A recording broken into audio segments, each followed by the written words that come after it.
Easy P S C സ്റ്റഡീസിലേക്ക് എല്ലാവർക്കും സ്വാഗതം.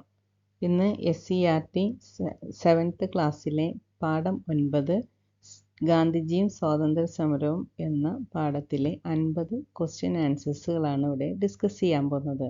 വളരെ ഇമ്പോർട്ടൻ്റ് ആണ്, ഗാന്ധിജിയുമായി ബന്ധപ്പെട്ടതാണ്. അപ്പോൾ നമുക്ക് ക്ലാസ്സിലേക്ക് കടക്കാം.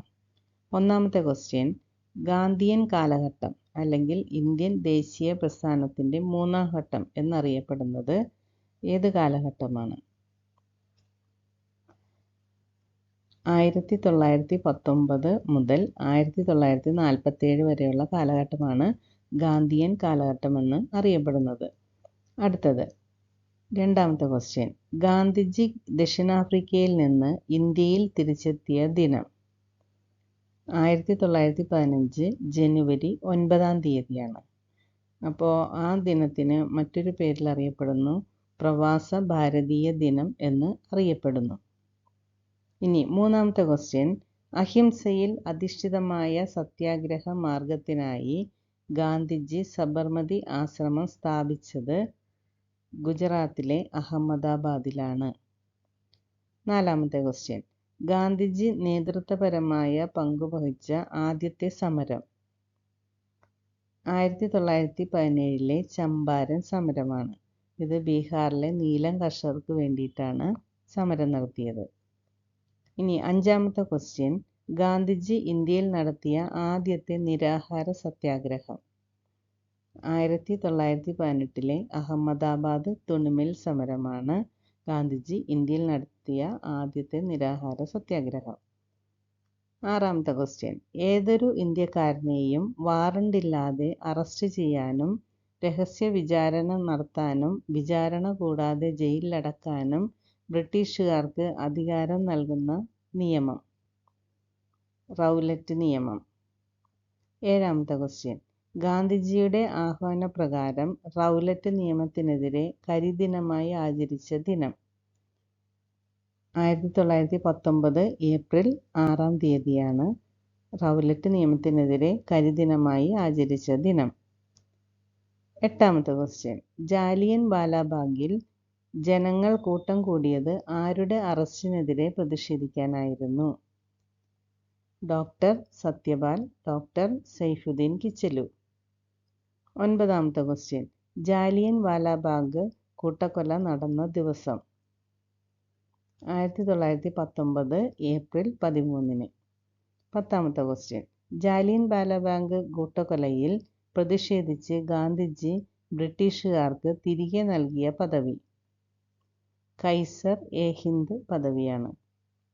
11-ാമത്തെ ക്വസ്റ്റ്യൻ, കൂട്ടക്കൊലയിൽ പ്രതിഷേധിച്ച് സർ പദവി തിരിച്ചു നൽകിയത് ആരാണ്? രവീന്ദ്രനാഥ ടാഗോർ. 12-ാമത്തെ ക്വസ്റ്റ്യൻ, ജാലിയൻവാലാബാഗ് കൂട്ടക്കൊലയ്ക്ക് ഓർഡർ നൽകിയത് ആരാണ്? Michael O'Dwyer. ഓഡയർ എന്ന് ഓർത്താൽ മതി, ഓർഡർ നൽകിയത് ഓഡയർ. 13-ാമത്തെ ക്വസ്റ്റ്യൻ, കൂട്ടക്കൊലയ്ക്ക് ദൃക്സാക്ഷിയായത് ഉദ്ധം സിംഗ് ആണ്. വർഷങ്ങൾക്ക് ശേഷം ഉദ്ധം സിംഗ് ഇംഗ്ലണ്ടിൽ വെച്ച് ഓഡയറിനെ വധിച്ചു. 1940 ജൂലൈ 31-ന് ഉദ്ധം സിംഗിനെ വധശിക്ഷയ്ക്ക് വിധേയനാക്കി. 14-ാമത്തെ ക്വസ്റ്റ്യൻ, ഇന്ത്യയുടെ വടക്കുകിഴക്കൻ പ്രദേശങ്ങളിൽ നിയമലംഘന സമരത്തിൻ്റെ ഭാഗമായി പങ്കാളിയായ 13 വയസ്സുകാരി ആരാണ്? റാണി ഗൈഡിലിയു. 15-ാമത്തെ ക്വസ്റ്റ്യൻ, ഗുരുവായൂർ സത്യാഗ്രഹം നടന്നത് എന്നാണ്? 1931-ൽ. 16-ാമത്തെ ക്വസ്റ്റ്യൻ, 1932-ലെ പൂന സന്ധി ആരൊക്കെ തമ്മിലായിരുന്നു? ഗാന്ധിജിയും അംബേദ്കറും തമ്മിൽ. 18-ാമത്തെ ക്വസ്റ്റ്യൻ, പൂന സന്ധി എന്തുമായി ബന്ധപ്പെട്ടിരിക്കുന്നു? ബ്രിട്ടീഷുകാർ അധസ്ഥിതർക്ക് പ്രത്യേക സംവരണം ചെയ്യാൻ തീരുമാനിച്ചതുമായി ബന്ധപ്പെട്ടിരിക്കുന്നു. 19-ാമത്തെ ക്വസ്റ്റ്യൻ, വട്ടമേശ സമ്മേളനങ്ങൾ നടന്നത്? ലണ്ടനിലെ ജെയിംസ് പാലസിൽ 1930, 31, 32 കാലഘട്ടങ്ങളിൽ.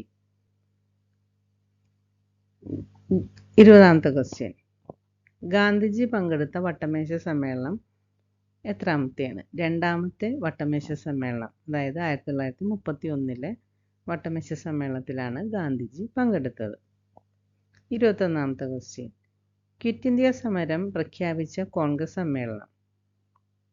ബോംബെയിൽ നടന്ന അഖിലേന്ത്യാ കോൺഗ്രസ് സമ്മേളനം 1942 ആഗസ്റ്റ് 8-ന്. 22ാമത്തെ ക്വസ്റ്റ്യൻ. പ്രവർത്തിക്കുക അല്ലെങ്കിൽ മരിക്കുക. നാം ഇന്ത്യയെ സ്വതന്ത്രയാക്കും, അല്ലെങ്കിൽ ആ ശ്രമത്തിൽ മരിക്കും. ഗാന്ധിജിയുടെ വാക്കുകൾ ഏത് സമരവുമായി ബന്ധപ്പെട്ടിരിക്കുന്നു? ക്വിറ്റ് ഇന്ത്യ സമരം. 1942 നടന്ന ക്വിറ്റ് ഇന്ത്യ സമരം. അടുത്ത ക്വസ്റ്റ്യൻ. 23ാമത്തെ. ക്വിറ്റ് ഇന്ത്യ സമരത്തിന്റെ ഭാഗമായി അറസ്റ്റ് ചെയ്തപ്പോൾ ഗാന്ധിജിയെയും ഭാര്യ കസ്തൂർബയെയും പാർപ്പിച്ച ജയിൽ. പൂനെയിലെ ആഗാഖാൻ പാലസിലെ ജയിൽ. 24ാമത്തെ ക്വസ്റ്റ്യൻ. കസ്തൂർബ ഗാന്ധി ആഗാഖാൻ ജയിലിൽ വച്ച് മരണപ്പെട്ട ദിനം. 1944 ഫെബ്രുവരി 22-ന്. 25. ക്വിറ്റ് ഇന്ത്യ സമര നായിക എന്ന് അരുണ ആസഫലിയെ വിശേഷിപ്പിച്ചത് ആരാണ്? ഗാന്ധിജിയാണ്. 26ാമത്തെ ക്വസ്റ്റ്യൻ. കേരളത്തിൽ ക്വിറ്റ് ഇന്ത്യ സമരത്തിന്റെ ഭാഗമായി ഹർത്താൽ ആചരിച്ച ദിനം. ആഗസ്റ്റ് 9-ാം തീയതി. 1942 ആഗസ്റ്റ് 9-ാം തീയതി. 27ാമത്തെ ക്വസ്റ്റ്യൻ. ക്വിറ്റ് ഇന്ത്യ ദിനം. ആഗസ്റ്റ് 9. 28ാമത്തെ ക്വസ്റ്റ്യൻ. കേരളത്തിൽ ക്വിറ്റ് ഇന്ത്യ സമരത്തിനോടനുബന്ധിച്ച് നടന്ന ഹർത്താലിന്റെ ഭാഗമായി അറസ്റ്റ് ചെയ്യപ്പെട്ട നേതാക്കൾ. MP Narayana Menon, K Kelappan, E Moidu മൗലവി, AV കുട്ടിമാളു അമ്മ. 29ാമത്തെ ക്വസ്റ്റ്യൻ. നിങ്ങൾ എനിക്ക് രക്തം തരൂ, ഞാൻ നിങ്ങൾക്ക് സ്വാതന്ത്ര്യം തരാം. ആരുടെ വാക്കുകൾ? സുഭാഷ് ചന്ദ്രബോസ്. 30ാമത്തെ question. Indian National Army INA എന്ന ആശയം ആരുടേതാണ്? ക്യാപ്റ്റൻ മോഹൻ സിംഗ്. 31ാമത്തെ ക്വസ്റ്റ്യൻ. INA സ്ഥാപിച്ചത്? റാഷ് ബിഹാരി ബോസ്. 32ാമത്തെ ക്വസ്റ്റ്യൻ. റാഷ് ബിഹാരി ബോസിൽ നിന്ന് INA-യുടെ നേതൃത്വം ഏറ്റെടുത്തത്? സുഭാഷ് ചന്ദ്രബോസ്. 33ാമത്തെ ക്വസ്റ്റ്യൻ. INA-യുടെ പ്രധാന ലക്ഷ്യമെന്താണ്? ഇന്ത്യയുടെ മോചനം. 34ാമത്തെ ക്വസ്റ്റ്യൻ. INA-യിൽ ഝാൻസി റാണി റെജിമെന്റ് ആരംഭിച്ചത് ആര്? സുഭാഷ് ചന്ദ്രബോസ്. 35ാമത്തെ ക്വസ്റ്റ്യൻ. INA-യുടെ വനിതാ വിഭാഗം, അതായത് ഝാൻസി റാണി റെജിമെന്റ്, അതിലെ നേതാവായിരുന്ന മലയാളി ആരാണ്? ക്യാപ്റ്റൻ ലക്ഷ്മി. 36ാമത്തെ ക്വസ്റ്റ്യൻ. സുഭാഷ് ചന്ദ്രബോസിനെ നേതാജി എന്ന് വിശേഷിപ്പിച്ചത് ആരാണ്? ഗാന്ധിജി. ഗാന്ധിജിയെ രാഷ്ട്രപിതാവ് എന്ന് വിശേഷിപ്പിച്ചത്? സുഭാഷ് ചന്ദ്രബോസ്. ജയ് ഹിന്ദ് എന്ന മുദ്രാവാക്യം ആരുടെ സംഭാവനയാണ്? നേതാജി സുഭാഷ് ചന്ദ്രബോസിന്റെ. 39ാമത്തെ ക്വസ്റ്റ്യൻ. സുഭാഷ് ചന്ദ്രബോസിന്റെ നേതൃത്വത്തിൽ സ്വതന്ത്ര ഭാരതത്തിന് ഒരു താൽക്കാലിക ഗവൺമെന്റിന് രൂപം കൊടുത്തത് സിംഗപ്പൂരിൽ വച്ചാണ്. 40ാമത്തെ ക്വസ്റ്റ്യൻ. 1920-ൽ അഖിലേന്ത്യാ ട്രേഡ് യൂണിയൻ കോൺഗ്രസ് രൂപീകരിച്ചത് NM ജോഷിയും ലാല ലജപത് റായും കൂടിയാണ്. അടുത്ത ക്വസ്റ്റ്യൻ. 41ാമത്തെ. ഏതു രാജ്യത്തിന്റെ സഹായത്തോടെയാണ് സുഭാഷ് ചന്ദ്രബോസിന്റെ നേതൃത്വത്തിലുള്ള ഇന്ത്യൻ നാഷണൽ ആർമി ഇന്ത്യയുടെ വടക്കു കിഴക്കൻ അതിർത്തി വരെ എത്തുകയും ഇംഫാലിൽ ദേശീയ പതാക ഉയർത്തുകയും ചെയ്തത്? ഏത് രാജ്യത്തിന്റെ സഹായത്തോടെയാണ്? ജപ്പാനിന്റെ സഹായത്തോടെയാണ്. 42ാമത്തെ ക്വസ്റ്റ്യൻ. NG രംഗ അടക്കമുള്ള കർഷക നേതാക്കളുടെ ശ്രമഫലമായി ലാഹോറിൽ വച്ച് സ്ഥാപിതമായ സംഘടന? അഖിലേന്ത്യാ കിസാൻ കോൺഗ്രസ്. 43ാമത്തെ ക്വസ്റ്റ്യൻ. കർഷകരുടെ ആവശ്യങ്ങൾ ഉൾക്കൊള്ളിച്ചുകൊണ്ട് ഒരു കിസാൻ മാനിഫെസ്റ്റോയ്ക്ക് രൂപം നൽകിയ അഖിലേന്ത്യാ കിസാൻ സഭ സമ്മേളനം നടന്നത് ബോംബെയിൽ വെച്ചാണ്. 44ാമത്തെ ക്വസ്റ്റ്യൻ. ഒന്നാം ലോകയുദ്ധത്തിന് ശേഷം തുർക്കിയിലെ ഭരണാധികാരിയും ലോക മുസ്ലിങ്ങളുടെ ആത്മീയ നേതാവുമായിരുന്ന ഖലീഫയുടെ അധികാരങ്ങൾ പരിമിതപ്പെടുത്താനുള്ള ബ്രിട്ടന്റെ ശ്രമങ്ങൾക്കെതിരെ ലോകത്തിൻ്റെ വിവിധ ഭാഗങ്ങളിൽ ഉയർന്നു വന്ന പ്രസ്ഥാനം. ഒന്നും കൂടി വായിക്കുക. ഒന്നാം ലോകയുദ്ധത്തിന് ശേഷം തുർക്കിയിലെ ഭരണാധികാരിയും ലോക മുസ്ലിങ്ങളുടെ ആത്മീയ നേതാവുമായിരുന്ന ഖലീഫയുടെ അധികാരങ്ങൾ പരിമിതപ്പെടുത്തുവാനുള്ള ബ്രിട്ടൻ്റെ ശ്രമങ്ങൾക്കെതിരെ ലോകത്തിൻ്റെ വിവിധ ഭാഗങ്ങളിൽ ഉയർന്നു വന്ന പ്രസ്ഥാനം ഏതാണ്? ഖിലാഫത്ത് പ്രസ്ഥാനം. 45-ാമത്തെ ക്വസ്റ്റ്യൻ.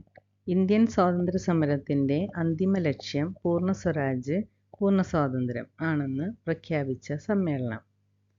1929 ലാഹോർ സമ്മേളനം. 46-ാമത്തെ ക്വസ്റ്റ്യൻ.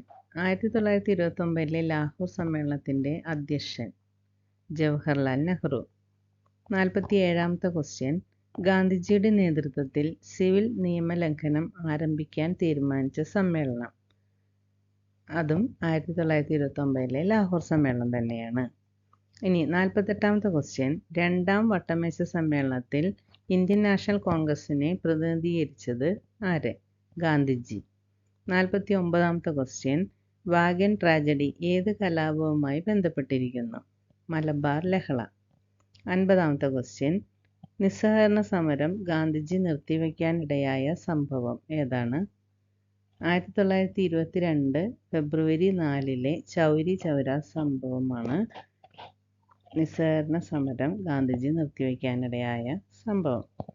ഇത് നടന്നത് ഉത്തർപ്രദേശിലാണ്. ഇതോടെ 50 SCERT ക്വസ്റ്റ്യൻസും തീർന്നു. ഇനി ഇതിൻ്റെ രണ്ടാം ഭാഗം അടുത്ത തന്നെ ക്ലാസ് ഇടുന്നതായിരിക്കും. എല്ലാവർക്കും താങ്ക് യു ഫോർ വാച്ചിങ്. ഇത് നിങ്ങൾക്ക് ഇഷ്ടപ്പെട്ടെങ്കിൽ സബ്സ്ക്രൈബ് ചെയ്യണം, ലൈക്ക് ചെയ്യണം, ഷെയർ ചെയ്യണം. Thank you.